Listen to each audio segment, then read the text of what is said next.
अब हम पहुंच रहे हैं विश्राम घाट। विश्राम घाट के दर्शन कराएंगे, बने रहिए हमारे साथ। आगे चलते हैं विश्राम घाट की ओर। तो हम आ चुके हैं विश्राम घाट पर।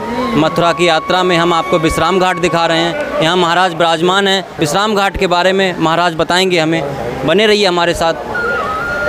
महाराज, ये यहाँ का पुण्य तीर्थ विश्राम घाट, इसका प्रमाण सतयुग, द्वापर, त्रेता चारों युगों में है।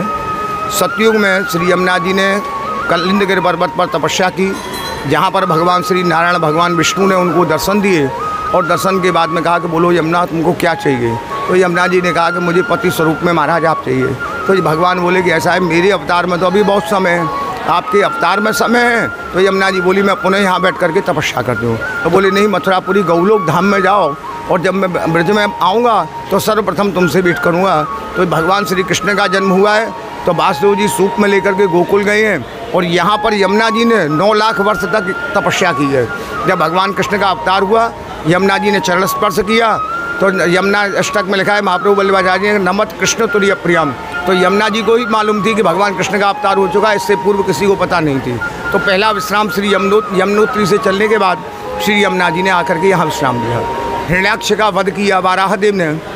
तो वाराहदेव जब पृथ्वी को लेके चले तो पृथ्वी के मन के अंदर ये जिज्ञासा हुई कि मैं पृथ्वी तो आपके साथ हूँ, पर महाराज आप ले चल के मुझे कहाँ रखेंगे। तो भगवान ने कहा कि मथुरापुरी गौलोक धाम जो है वो हिरण्याक्ष की चटाई में नहीं आई है, इसलिए वाराहदेव ने भी पृथ्वी को ला करके यहाँ विश्राम दिलाया है। तो इस घाट का नाम हो गया विश्राम घाट। तृतीय विश्राम मथुरा का राजा हुआ लवणासुर, जिसका श्री शत्रुघ्न जी ने वध किया। तो लवणासुर का जब वध होना था तो हमारे पूर्वज लोग अयोध्यापुरी गए। अयोध्यापुरी में प्रवेश करने के साथ ही वहाँ टंकोर बजने लगी। तो राम जी ने कहा कि भाई जाकर देखो द्वार पर कौन आया है, कैसे टंकोर बज रही है, क्या परेशानी है किसी को। तो भगवान ने जाकर के जब प्रहरियों ने देखा तो टंकोर निरंतर बज रही थी और वहाँ द्वार पर कोई नहीं था। तो उन्होंने कहा कि भाई जाकर के देखो क्या बात है। भगवान तो सब कुछ जानते थे। उन्होंने तुरंत कहा कि देखो मथुरा से चतुर्वेदी ब्राह्मण लोग आए हैं, जाओ उनको सब सम्मान बग्गी में लेकर के आओ।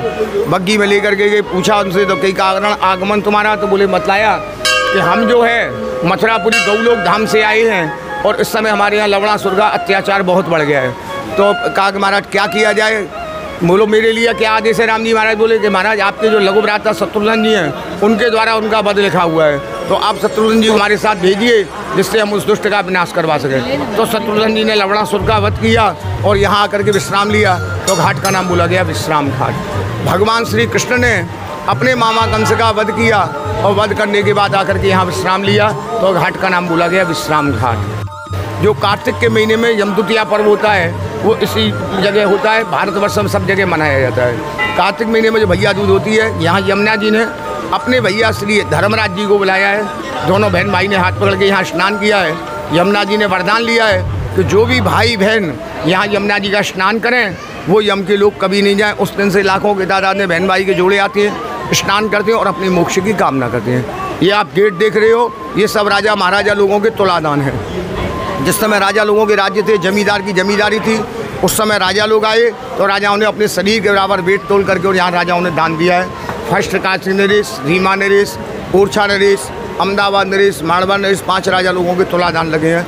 ओरछा नरेश तो इतने विशाल राजा थे, उनके 9 लड़के थे और पति पत्नी का वजन भी 9 मन था। तो उन्होंने अपने बच्चों को आदेश दिया कि जो बच्चा हमसे अधिक प्यार करता हो वो हमको 9 मन सोना यहाँ भेज दो। तो अपने माता पिता से कौन प्यार नहीं करता है, उन्होंने 81 मन सोना यहाँ भेज दिया। जब 81 मन सोना यहाँ आ गया तो ओरछा ने बोले पंडा जी से, पंडा जी आपको मेरे बराबर कोई इतना बड़ा दानी नहीं मिलेगा जो 81 मन सोना दान करे। पंडा जी हमारे बोले कि राजा तुम्हारे बराबर कोई मुझको ज़िंदगी में दानी नहीं मिलेगा और तुमको भी मेरे बराबर कोई त्यागी नहीं मिलेगा, क्योंकि इसमें दान में अवमान आएगा कि मैं, इसलिए मैं इसका तिरस्कार करता हूँ। राजा पैरों में पड़ गया, बोले महाराज मैं इसका क्या करूँगा। बोले हम इसका क्या करेंगे राजन, तुम दानी हो हम याचक हैं, तुम लोभी हो हम त्यागी हैं, हम इस दान को अब नहीं ले सकते हैं। तो राज बोले क्या किया जाए महाराज, आप गुरु हो इसका मार्गदर्शन दो। तो ऊर्जा ने इसको मार्गदर्शन दिया कि इनको आभूषण बनवाओ और जितने ब्रजमंडल में मंदिर हैं सभी मंदिरों में दो। आपने देखा होगा बाजार में द्वारकाधीश का मंदिर, द्वारका नाम पुरी का, धीश नाम राजा का। जब भगवान कृष्ण अपने द्वारकापुरी यहाँ से गए हैं तो वहाँ उनका नाम हुआ द्वारकाधीश। ये मथुरा के नगर सेठ लक्ष्मीचंद जैन का बनाया हुआ मंदिर है। उसके कोई संतान नहीं थी या यमुना जी पे आए, पुत्र की प्राप्ति हुई 60 साल की आयु में, तो उन्होंने द्वारकाधीश का मंदिर बनाया, जैन धर्म छोड़ के सनातन धर्म को बनाया, अपनाया। तो ये तीर्थ है भैया, जिसकी जाकी रही भावना जैसी और प्रभु मूरत देखी तिन तैसी, जिसकी जैसी भावना है उसको उसी प्रकार से यमुना जी सिद्ध करती है। चोर आता है वो भी भगवान को मनाता है, और साहूकार आता है वो भी भगवान को मनाता है, और उसकी भी पूर्ति वही करती है, और हमारी गरीबों की भी पूर्ति वही करती है। बोलो यमुना मैया की जय। महाराज यहाँ हमने 5 तीर्थों का वर्णन सुना है। 10 तो लिंग हैं, द्वादश लिंग हैं, जो कि 12 लिंग हैं, वो मथुरा विश्राम घाट पर उपलब्ध है। पहला मंदिर कृष्ण बलराम जी का, ये श्री यमुना जी का मंदिर, सामने कुब्जा कृष्ण बलराम जी का मंदिर, इसके पीछे यमुना जी धर्मराज का मंदिर। भारतवर्ष में यमराज का मंदिर कहीं नहीं है, यमराज का मंदिर केवल मथुरा में भी विश्राम घाट पर। मैंने आपको बताया 4 जगह आरती का प्रावधान है भारतवर्ष में, हरिद्वार में हर की पैड़ी, काशी में मरकंडका, इलाहाबाद त्रिवेणी संगम, मथुरा में विश्राम घाट। यहाँ यमुना जी की आरती होती है, यमुना जी की सुबह 5 बजे होती है, शाम को 7:30 बजे। 12 घाट उत्तर में, 12 घाट दक्षिण में विश्राम घाट के।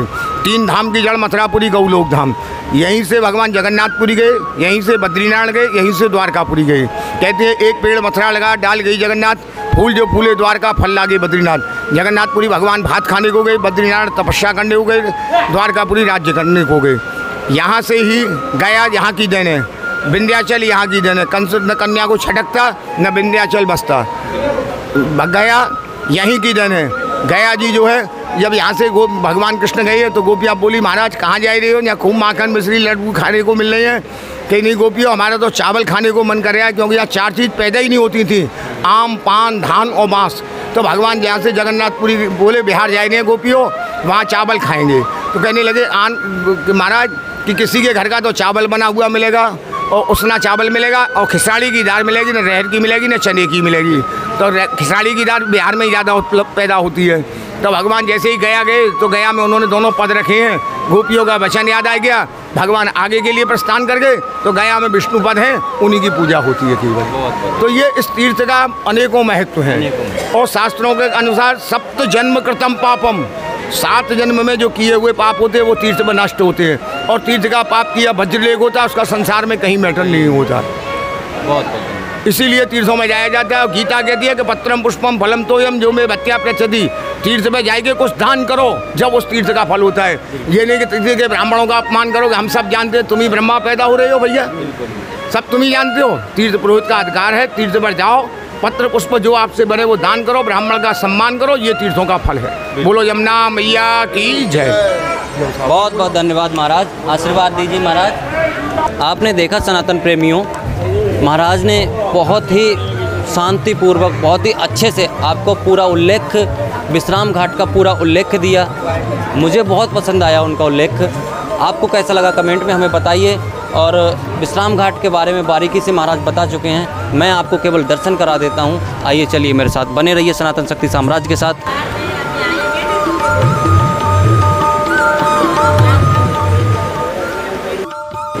आइए हमारे साथ बने रहिए, हम आपको दर्शन कराते हैं। और पूरे भारतवर्ष के दर्शन करने के लिए भी आप हमारे चैनल पे बने रहिए, हम आपको पूरे भारतवर्ष के दर्शन कराएंगे संभव हुआ तो। और थोड़ा सा पीछे हट के एक बार मैं दिखा दूं महाराज का लीला। जय धन्यवाद। हमारे साथ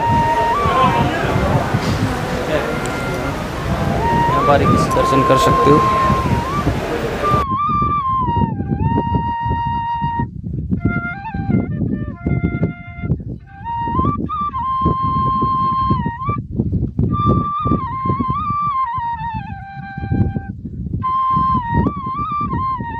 तो विश्राम घाट पे ये जमुना जी धर्मराज मंदिर है, इसके बारे में भैया बताएंगे हमें। जी भैया बताएं। ये जमुना मैया का सबसे बड़ा घाट है, विश्राम घाट है। यही जमुना मैया ने भाई थे वरदान मांगा है, वो कार्तिकी भैया दोज के दिन बहन भैया हाथ पड़ के विश्राम घाट पे बहन भैया हाथ पड़ के स्नान करेगा, वो तेरे लोग में नहीं जाएगा। तो यमराज घबरा गया, बोला लोग मेरे लोग तो खाली चला जाएगा, पापी भी आएगा, जम फंदाते होरन हो जाएगा। तो इधर को बहन भैया का पूरे भारत देश में एक ही मंदिर है, विश्राम घाट। बोलो जमुना मैया की जय। जय जमुना मैया की। धन्यवाद। आओ हम अंदर से थोड़ा दर्शन करा देते हैं। जमुना जी धर्मराज जी के दर्शन, यहाँ कृपा है प्रभु की दर्शन हो रहे हैं। मैया का दर्शन है। जय जमुना मैया मैया की जय।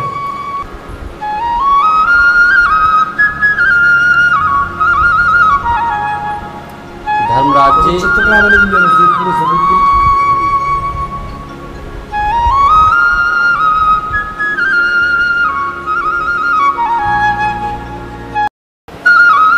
यहाँ चित्रकारी के माध्यम से हमें दिखाया गया है कि जो इंसान जैसी करनी करता है वैसी भोगता है। ये आप देख सकते हैं।